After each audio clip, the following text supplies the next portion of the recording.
Good morning বন্ধুরা, তোমরা কেমন আছো? আশা করছি তোমরা ভালো আছো।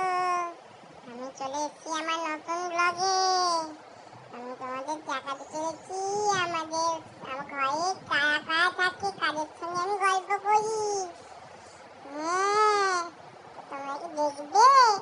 এই দেখো, এটা হচ্ছে আমার আদ্য দেবাদিদেব মহাদেব। ঠিক তার পাশে আছে হচ্ছে আমার বড় ভাইয়াটার ছবি রাধা কৃষ্ণ। তারপরে আছে আমার পঞ্চতত্ত্ব। ঠিক তার নিচে আছে আমার জগন্নাথ দা।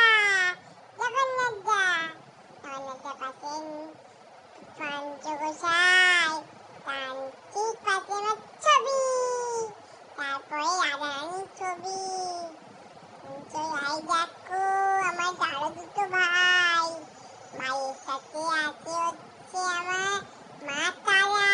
মা তারার সাথে মা লক্ষ্মী, মা লক্ষ্মীর সাথে মা দুর্গা। আর এই দেখো, আমার সরস্বতী মা, যে আমাকে বিদ্যে প্রদান করে।